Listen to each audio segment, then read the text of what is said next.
বাংলাদেশের সর্বজন শ্রদ্ধনীয় গান আজিজুর রহমান ইসলামের কাছে বুঝুন 18তম ইন্টারন্যাশনাল বর্ষ উপলক্ষে আয়োজিত আজকের এই মহৎ অনুষ্ঠানে আমার স্নেহভাজন ছাত্রদের সাথে দেখা হলো, ভালো লাগছে। আল্লাহ আমার হায়াত দেশে, তাই তোমাদের সাথে আমার দেখা হলো। যদি হাত না হতো হয়তো দেখা হতো না। আমি তোমার জন্য দোয়া করি, আল্লাহ তোমাদের অনেক বড় করুক। বিশেষ করে আমার এত ভালো লাগছে তোমাদের কথাগুলো। প্রবন্ধটা যখন আমি দেখলাম, আর তখন হঠাৎ করে আমার একটা কথা মনে পড়ে গেল। আমি অনেক বইতে খোঁজার জন্য চেষ্টা করেছি, কিন্তু পাইনি। মুখেই আছে কথাটা। নজরুল্লাহ কিনা তো বিদ্রোহী কবিতা লিখে দৌড়ায় রবীন্দ্রনাথের কাছে যা বলছিল যে গুরুদেব আমি আপনার খুন করেছি। আমি খোঁজার চেষ্টা করেছি, নজরুলের উপর অনেক কাজ করেছিলাম আমি রাজশাহী ইউনিভার্সিটিতে থাকতে, কিন্তু এই লাইনটা আমি পাইনি। কিন্তু এখনো আছে যে নাক বলতেও পারে। আমার ছেলেরা যে সব কথা বলেছে, আমি মনে করেছি আমার ওরা খুন করেছে। সুবহানাল্লাহ। আমার ছেলেরা এত বড় হয়েছে, এত সুন্দর কথা বলা শিখছে। হুজুরের জীবনের উপরে মাত্র 5টা পৃষ্ঠায় কাজ হুজুরকে মনে হচ্ছে তার সূচি সব ফুটিয়ে তুলেছে। এর চাইতে গর্ব আমার কিছু নেই। আমি সেই জন্য অল্পই আমি তোমাদের শেষ করব। এই যে সূচি আজকে তোমরা পেয়েছ, আমি ওই বক্তৃতায় একটা কথা মাঝে মাঝে প্রায় বলি। বাইবেলে একটা শব্দ আছে, সল্ট অফ দা। শব্দটার মানে পৃথিবীর লবণ। সেই মানুষগুলো বলা হয়েছে, যেমন আমরা যখন তরকারি রান্না করি তখন অনেক ব্যঞ্জন সব সুন্দর, কিন্তু এক চিমটি লবণের জন্য ওইটা বিস্বাদ মনে হয়। তেমনি পৃথিবীতে কিছু মানুষের জন্ম হয় যারা সল্ট অফ দা, এক চিমটি লবণ, যাদের অনুপস্থিতি ওই পৃথিবী শূন্য হয়ে যায়। তাদের অনুপস্থিতি মানুষ দিশেহারা হয়ে যায়, জাতি বিভ্রান্ত হয়ে যায়। পথভ্রান্ত জাতি কোথায় যাবে কিচ্ছু বলতে পারে না। তখন অন্ধকারে তাদেরকে হাতড়ে হাতড়ে মরে, কোথায় পাবো তাদেরকে। কায় ঠিক এমনি একটা স্বল্পতা, এমনি পৃথিবীর একটা লবণ। শৈশব জীবন থেকে শুরু করে জীবনের শেষ প্রান্ত পর্যন্ত নিজের চারিত্রিক বৈশিষ্ট্যকে সম্পূর্ণ অটুট রেখেছে। আমি সবচেয়ে বিস্মিত হয়ে যাই যে আমাদের মতো মানুষ, আমাদের মতো খেয়েছে, আমাদের মতো হেঁটেছে, আমাদের মতো চলেছে, কিন্তু একটা মানুষ কেমন করে এইটা পারে। এত বিস্ময়কর ঘটনা কেমন করে একটা মানুষ ঘটাতে পারে, আমি বিস্মিত হয়ে যাই। আমরা প্রতিদিন লোভ নেই এমন লোকের খুব অভাব আমাদের। সামান্য তো লোভ হয়ে যায় না, কাজের কোনো লোভ ছিল না। আমি ছোট্ট 2-1টা গল্প আমি, যেহেতু প্রথমে ওদের কথাই আছে নবস, জেনে রাখবেন নবস না হলে কম হবে না, হুকুমত হবে না, কিচ্ছু হবে না। আগে ব্যক্তি, ব্যক্তি থেকে পরিবার, পরিবার থেকে সমাজ, সমাজ থেকে রাষ্ট্র, রাষ্ট্র থেকে বিশ্ব। নিজেকে বাদ দিয়েছেন, কিচ্ছু হবে না। আপনার মুখের কথা, আপনার কাজের কথা এক থাকতে হবে। World and work not difference point, কোনো পার্থক্য হতে পারবে না। যদি হয় আপনি কিছু হবে না সমাজে। আপনি ত্যাগ করতে পারবেন না, কিছুই করতে পারবেন। কাজ করেছি আমি আপনাদের দেখাই দিই ছোট্ট কথায়। আপনারা জানেন কাজের ছোট্ট জীবনের ইতিহাস জানেন। যখন ছোট ছোট বাচ্চারা খেলে, দৌড়াই, কাজ তখন ফিরতে না করে। আল্লাহ কেমন করে একে তৈরি করেছিল। কিশোর ছোট্ট বাচ্চা স্কুলে গিয়েছে তখন, গুরু, হিন্দু গুরু, সে বলছে যে বাবা তোমরা আমার সুপারি দিতে পারে, খুব পাংখা তরুণী, তোমরা সুপারি আনি। কৌতুক করে হয়তো বলেছিল, বাচ্চাদের তো বলেই থাকে, সব ভুলে গেছে। পরের দিন দেখে সবাই চলে গেছে, ওই সাত ছেলেরা বসে আছে। কেন কি তুমি যাও না? তো বলতেছে আপনি বলছেন না যে সুপারির জন্য আমি সুপারি নিয়ে বসে আছি। গুরু আশীর্বাদ করে বলেছিল তুমি একদিন অনেক বড় হবে। এতটুকু বাচ্চা কথা রাখতে পারো, সে অনেক বড় হবে। শরীয়তের ছোট্ট বিধান, কিশোর যুবক হয়নি তখন, শুনেছে যে এই পর্দা জায়েজ, ভাবির সাথে দেখা করাতে মানে করেননি। সুদ হারাম, জেনেছে বয়কট করেছে, মায়ের দেওয়া টাকা, আপনি এসব গল্প সব জানেন। টাইপ করতে পেরেছে, আমরা করি না, আমরা সব মিশ্রণ করে ফেলে দিই। আমাদের মুখের কথা মানুষ শুনবে কেন? লাথি মেরে ফেলে দেবো সব কথা। আর কায়েদের প্রত্যেকটা কথা মানুষ ওজন করে শুনবে, যারা কায়েদ যা তাই বলেছে, যা করেছে তাই। দারিদ্রতাকে কায়েদ সাহেব জীবনের মধ্যে নিয়েছে। সমাজ কেমন করে নির্মাণ করতে হয়। হুজুরের বাড়িতে আসছে, হুজুর আমার একদিন বলতে, স্যার যখন সার্চিনা থেকে আসতাম বেতন তো ছিল স্বল্প, আমি কিছু হাত খরচ রেখে দিতাম, যখন ভাইয়ের সাথে ছিলাম তখন ভাইয়ের দিতাম, যখন আমি এখানে চলে আসলাম তখন ওই বছর খলিলের মার কাছে দিয়ে আমি হাত খরচ কিছু নিয়ে সার্চিনে চলে যেতাম এবং বলতাম, দেখো এই আমার টাকা, এই দিয়ে আমার চলতে হবে, এর বাইরেও করতে পারবো না, আমি দেনাও করতে পারবো না। তো আল্লাহ শুকর, স্যার পরিবার এইভাবে করেছে, আমি এইভাবে করেছি, আমি কোনোদিন দেনা হয়নি, আমার যা আছে তাই দিয়ে জীবন চালিয়েছি, পেরেছি, কোনো অসুবিধা হয়নি। অন্যায় করেছে কেউ, জানেছে এটা আমার বলা জায়েজ, কেউ দরকার নেই কায়দা খেলাফি করেছে। আপনারা জানেন ৭৪ সালে সেই ইয়ের বিরুদ্ধে তখন কত বড় কঠিন অবস্থা দেশের, একে তো দুর্ভিক্ষ, তারপরে চতুর্দিক। ঠিক এই মুহূর্তে যখন আনন্দ মেলার নামে বেহায়াপনা, কায়েদ সাহেব আপনি জানেন একা, তারপরে সবাই তার সহযোগী হয়েছে। সেই সময় বিদ্রোহ করার ক্ষমতা কারণ ছিল না এবং তিনি সাকসেসফুল হয়েছে। ধরতে আসছে পুলিশ, তার একাগ্র নামাজ দেখে না এই লোকের কাছে যাওয়া সম্ভব হল না, চলে গেছে। ঠিক পেরেছে কায়েদ, যেটা ধরেছে ওইটা করেছে। দুর্নীতির বিরুদ্ধে আমরা মিল রাখি, যে অফিসারের সাথে মিল না রাখলে আমার টেন্ডার ভালো হবে না, আমার অমক ভালো হবে না। এলজিডির আমার এখনো মনে আছে, আমি দলিল তার এলজিডির তখন এক্সিএল, সে ভদ্রলোকের কমের পক্ষে 5 থেকে 7 বছর নেজারাবাদ আসছে, উনি শুনেছে ঘুষ খাবে, খাচ্ছে নিজে চলে গেছে। যাওয়ার পরে বলছে আপনি ঘুষ খান, ঘুষের টাকা ফেরত দেবেন না, ঘুষ বন্ধ করবেন। হুজুর না আমি খাই না। তো ঠিক, আপনার চাকরি নট, মিথ্যে বলেছেন, আপনার চাকরি নষ্ট করে হুজুর বেরিয়ে চলে এসছে। 4 দিন না 5 দিন। দেখেন আল্লাহ মাল্লাহুল মাওলা ফালাহুল কুল, কোন ব্যক্তি যদি আল্লাহর হয় জমিন সম্পূর্ণরূপে তার কাছে এমনি আত্মসমর্পণ করেছো তাই কয়েকদিন পর চাকরি চলে গেছে। কতদিন ওই লোকটাকে হুজুরের দরবারে, হুজুর তখন একটা কথা বললো যে গুলি যখন বন্দুকের মুখ দিয়ে চলে যায়, ওই গুলি তখন আর বন্দুকের মধ্যে নিয়ে আসা যায় না। আমি দোয়া করি আল্লাহ আপনাকে বলবো। আর এই কারণে মুখে যা বলতেন সেটা হতো।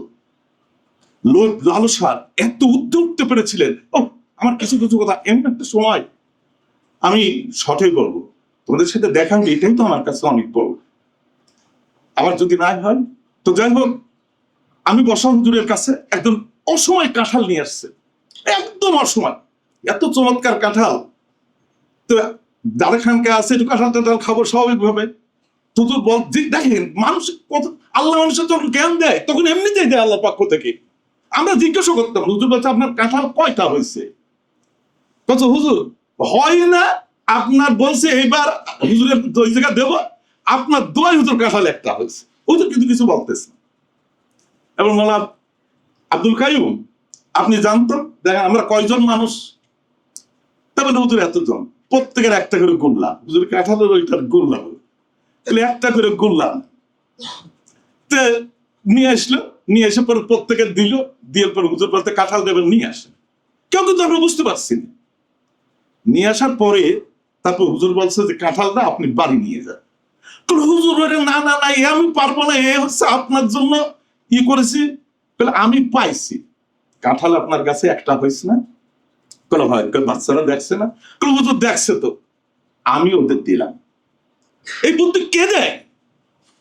বুদ্ধি এত সহজ না, মাথা কুটো ব্রেন আসবে না, আল্লাহ এমনিতেই দেবে এলেম, লাফাবেন ব্রেন আসবে না, সৎ হন, সুন্দর হন, আল্লাহ এমনি আপনার মস্তিষ্কের মধ্যে দেবে। হাদি এমনি উন্মুক্ত পথে ঘুরে বেড়াতে পারিনি, যেদিন হৃদয়ের মধ্যে দেশপ্রেম এমন ভাবে আসছে, খোদা তুমি মেরে পাও। ওর কবিতার বইটা আমার কাছে এখন আসছে, আমার মনে হচ্ছে 22 সালে, 22 না 23-এ আমার খুঁজে বেড়াচ্ছে। আমার খুব কষ্ট হয়, খুঁজে বেড়ায়। ও আমার কাছে বলে, স্যার আমি আপনার একটা বই দেবো, আমার একটা কবিতার বই। আমি ওর বই, তো যাই হোক বইটা দিল। আমি প্রথম কবিতাটাই পড়লাম। তা আমি কবিতা বলে, স্যার আপনি কিছু বলেন। আমি বললাম, তোমার একটু কবিতা পড়ি, না হলে আমি স্যার দুটো কথা আপনি বলবেন। আবার তুমি কবিতা দুটোও যদি পড়ি তাহলে বুঝতে পারবো তুমি কে লেখছো, তোমার শব্দ চয়ন, তোমার উপমা রফিক প্রতীকী শব্দের ব্যবহার, বুঝতে, এগুলো আমি মোটামুটি শৈল্পিক গুণগুলো উপলব্ধি করতে পারবো। তা তুমি আমার একটু করে পড়ুন। তো আমার বলবো, স্যার তাহলে আমার মাদ্রাসা আর এই প্রথম এই কবিতা দুটো, আমি দুটো কবিতা পড়বো। তখন আমি বললাম, তোমার কবিতা পড়ি আমার হৃদয়ের মধ্যে যে দংশন, আমার মনে হচ্ছে কি জানো, তুমি একদিনে বিশ্ব বিজয় করবে। আমি জানি না সেই শব্দটা কেমন বলেছিলাম। হাদি তার বরুপুরা, আমি অনেকদিন পরে, এই হাদির ইন্তেকার কয়েকদিন পরে আমি মা মেয়ে বললাম যে, মা হাদি যে বইটা দিচ্ছিল বইটা নিয়ে তো আব্বা আসতে পড়ে আলমারি, আপনার নিয়ে দেখলাম ওখানে ও নিজ হাতে লিখে দিচ্ছে, যার কাছ থেকে আমি ভাষার এই শক্তি পেয়েছি তার শ্রদ্ধায় আমার এই বই উপহার। আমি তখন মনে করলাম যে তোমার এই শব্দটা তুমি বেঁচে থাকতে আমি পড়লাম না, অথচ তুমি মরে গেলে আমি পড়লাম, অথচ তুমি আমার থেকে হারাই গেলে তুমি এ থেকে চিরদিন। এটাই নিয়ম। হাদি গল্প করে হতে পারবেন না। যখন জীবনের সবকিছু মনে হয় না আমি দেশের জন্য করবো, এই জীবন কি করবো আমি, মানুষ মরে যাবে, জেল জুলুম হবে, আর আমি বসে বসে আমার চাকরি দিয়ে বসে বসে আরাম করবো, এই চাকরি আমার দরকার নেই, এটা আমার দরকার নেই। কায়দা এটাই করছি। একা, আশ্চর্য হবেন, এমন একা যে যখন কেউ না চাইতো, আমি এগুলো সাক্ষী অনেক, তখন সবাইকে বসান, হুজুর রেগে যেত, চতুর্দিক থেকে লাঠি নিয়ে ঘুরতো, ঘুরে ঘুরে তারপরে জিজ্ঞেস করে প্রশ্ন করে, এমন হতভাগা আমরা। বললাম যার বিবেক ভিতরে না থাকে তারা কেমন গাধা হয়, তেমন গাধার গাধা। কেউ যখন ঠিক মতো উত্তর দিতে না পারত, হুজুর এত কষ্ট পেত।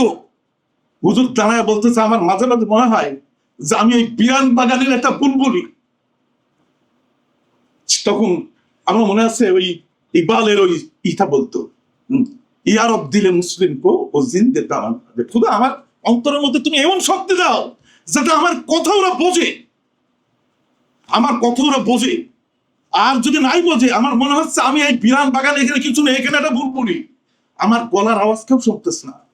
তুমি তাসির মে সাহেব মহতাজ খোদা দে, খুদা আমার মনের মধ্যে এমন তাসির দাও যেন আমার সমস্ত কথা বুঝতে পারি, আমার আগুন, আমার দংশন, আমার কথা চোখ কে দিয়ে চোখ দিয়ে পানি বেরিয়ে দিও। তুই কিসের বলেন? কালচার করে কি কোনো ভোটে দাঁড়িয়েছে? কোন এমপি হয়েছে গায়েব? এমপি স্বপ্ন দেখেছে? না। এই পৃথিবীর মানুষগুলো কেমনি করে সুন্দর থাকবে, সহ অবস্থানে থাকবে, ঐক্যমতে থাকবে, আল্লাহর এই বিধান এই জমিনে আল্লাহ যে জন্য দেশে নবী রাসূলদের, সেইটা কেমন করে পালন হবে, তার জন্য আমি কায়েদ একজন, আমি এটা করে ছাড়বো এবং আমি করার জন্য চেষ্টা করব। সেইভাবেই কায়েদ করেছে, তাই আজকের কায়েদ এত বড় হয়েছে।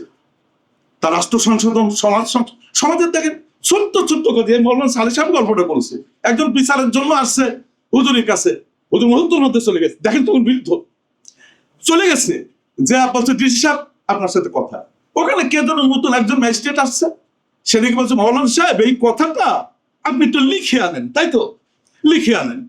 তো হুজুর খুব রেগে গেছে যে আমি বৃদ্ধ মানুষ, এই লোকটার জীবনের কষ্টের কথা শুনিয়ে আমি হেঁটে এখানে আসলাম, এই জেলার সর্বশ্রেষ্ঠ যিনি প্রধান তার কাছে বলতে, বলেছে আমি এখন আপনাকে লিখে দেবো, আমার এই কথার কোনো দাম নাই?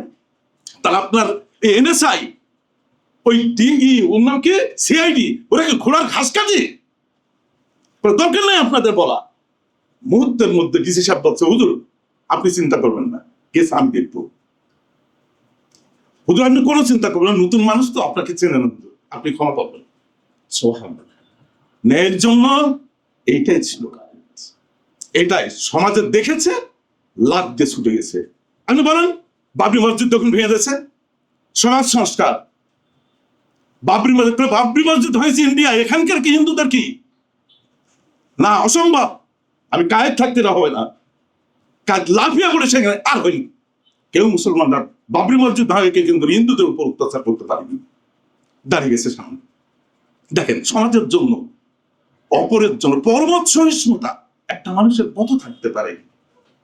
আমরা যদি বিশ্লেষণ করি রাজনৈতিক দর্শন, এটি একটু আগে ও এত সুন্দর একটা কথা বলছে যে এর যেমন কায়দের প্রাপ্তি অপ্রাপ্তি, নাকি কায়দের প্রাপ্তি।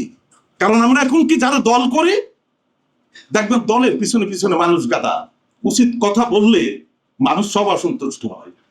দলের দেখবেন লেজুর ভিত্তি করা, কারণ এখন দল ক্ষমতায় আছে, আর ক্ষমতা হওয়ার দল তো আরো পাওয়া, বিনা কারণেই পাওয়া, যেমন সেই যাবে পিছনে। কারণ গেলে হয় একটা না কিছু একটা করতেই পারবে, কারণ আমাদের সংস্কৃতি এই, আমাদের সংস্কৃতি এইটা আমরা হয়, এবং এটা কোনো এখন আমাদের কাছে কোনো অপরাধ না। আমরা মনে করি কি এটা কালচার, এটা একটি স্টাইল, এটা দেশের যেন এইটাই পদ্ধতি। এই দলীয় রাজনীতি, কাছে ওদের তো দলীয় রাজনীতি করতাম না, বলে এক শ্রেণীর মানুষ যুগ যুগ ধরে সমাজে থাকতে হবে যারা কি সম্পূর্ণ দলের ঊর্ধ্বে থেকে জাতির রাহনামাই করবে, পথ নির্দেশনা দেবে। তাদের কথা শুনুক বা না শুনুক, সে বলতে থাকবে, কারণ এই বলাই তার কর্তব্য। সেজন্য কাছে রবীন্দ্রনাথের দেখেন কত উদার। রবীন্দ্রনাথের একটা সঙ্গীতের একটা কথা বলতো, তো ডাক শুনে কেউ না আসে তবে একলা চলে। ওই জায়গায় একটা আছে দেখবেন, ঝড় বাদলের কঠিন রাতে যদি কেউ আলো না ধরে, যদি তোর দেখে কেউ ঘরের দরজা বন্ধ করে দেয়, বুকের পাঁজরে আগুন জ্বালে আসল, তাও তো একা চল। কাইচ্ছা বুকের পাঁজরে আগুন দিয়ে একা চলেছে। তো আল্লাহ তুমি আমার দেশ বাইসি বলে বাইসি তরি, তোমার উপর ভরসা করি হোক মালিক সাহেব। এখন উপার যাওয়া কেনার পর সে তোমারটা আমার কর্তব্য আমি করে যাচ্ছি। পাঁচজন ছাত্র কিন্তু আমার এত ভালো লাগছে, একটা শ্রেষ্ঠ বিদ্যাপীঠে তোমাদের সামনে দুটো কথা বলতে পারলাম। আল্লাহ তোমাদের অনেক বড় বানায়, আর জন্য দোয়া করো, বুঝতে পারছো? আর তোমাদের জ্ঞান গরিমা প্রজ্ঞা আমাকে এত মুগ্ধ করেছে। তোমাদের শব্দ চয়ন, বাক্য চয়ন, আমি বাক্য টাক্য গুলো খুব পছন্দ করি। বাক্য চয়ন, প্রতিবাদ আমার কাছে খুব ভালো। কেন আমার ওই নাতি ছোট আছে, হাসপা সবাই শুনবে, বুঝলি? আমি বলছি আমার ছেলেরা তোর মতো প্রতিদিন আমার কাছে 10 টাকা নিত না, প্রতিদিন এসে কত 10 টাকা, যেদিন নিতে পারবে না তার পরের দিন দাদা 20 টাকা দাও। এখন তুমি কি আমার টাকা দেছো? না তুমি দাও। আবার আমার ছেলেরা জীবনে তোর মতো এরকম বলিনি, কোনোটা তো তোমার ছেলে, আমি নাতি না। আমি তখন উঠে হাসি আর মনে মনে বলি মাশাআল্লাহ, ও তো আমার কাছে তা আদায় করে নিতে পারে, ওর ভালোবাসার পছন্দ। তোমরা যদি আমার বলতে পারি কাকে বলবে তুমি? আল্লাহ সে শোনার এবং নেশাবাদের পক্ষ থেকে তোমাদের জীবন চলার জন্য আমাদের যত সহায়তা প্রয়োজন ইনশাল্লাহ তোমরা পাবে। আমি ওদের সাথে কথা বলবো, আলোচনা করব, তোমরা কখন অভিমান করবে না। আমি একটা অনুরোধ রাখলাম, জেনে রাখবা সকল সময় বাবা বড় হয়, ছেলেরা ছোট হয়, নাকি? আমি আমার মনে আছে আলমের ছেলেদের ওই একটা স্মরণিকায় লিখে দিছিলাম, যদি ভুল বোঝো, আমি লেখছি, যদি ভালো লাগে মনে রেখো, যদি ভুল হয় ভাবো, তাহলে বয়সই ভুল ভেবে ভুলে যে বরং এই বয়সে মাঝে মাঝে একটু বেশি রাগ হয়, হতে পারে, আবার ঠিকও হয়, কিন্তু বাবা তো বাবাই থাকেন, বাবার আসন কেউ অন্য কেউ নিতে পারে। এই তোরা বললো এত জায়গা যায়, ওরা বলতে নেশারাবাদের কথা মনে হয় এটার জন্য আমার আলহামদুলিল্লাহ এত অন্তরের মধ্যে লাগলো কথা, যে এত ভালোবাসো নেশারাবাদের তোমরা। তোমার জন্য আমি দোয়া করি, তোমরা আমার জন্য দোয়া করো। তোমাদের এই অনুষ্ঠান, তোমাদের কার্যক্রম সফল হোক, সুন্দর হোক, এবং ইউনিভার্সিটির চত্বর ছড়িয়ে বাংলাদেশ তথা আন্তর্জাতিক পর্যায়ে তোমাদের এই প্রোগ্রাম, এই কার্যক্রম, জীবনের বিভিন্ন দিক তোমরা ব্যক্তি জীবনে প্রতিফলন ঘটাও, সমাজ জীবনে, রাষ্ট্রীয় জীবনে, আন্তর্জাতিক জীবনে দেখবে একদিন তুমি কবে কায়েদ হয়ে গেছো এমনিতেই, বুঝতে পারছো? এমপি হওয়া লাগবে না, মন্ত্রী হওয়া লাগবে না, কোনো কিচ্ছু তোমার হওয়া লাগবে না। লক্ষ লক্ষ মানুষ এমনি যাবে, কায়দাজ মরে গেছে। 10 কিলোমিটার এলাকায় মানুষের কোনো জায়গা ঠাঁই ছিল না, মন্ত্রী মরেছিল না, কিন্তু প্রেসিডেন্টও মরে গেছিল না। এই যে হাদি মরে গেছে, হাদি মন্ত্রী হয়নি, কিচ্ছু হয়নি। সুকীর্তি মানুষ যুগ যুগ ধরে মনে রাখে, সেই সুকীর্তি তোমাদের জীবনে ফিরে আসুক, বড় হও, মহৎ হও, সুন্দর হও, এই প্রত্যাশা করে আমি আমার কথা শেষ করলাম। আসসালামু আলাইকুম ওয়া রাহমাতুল্লাহ।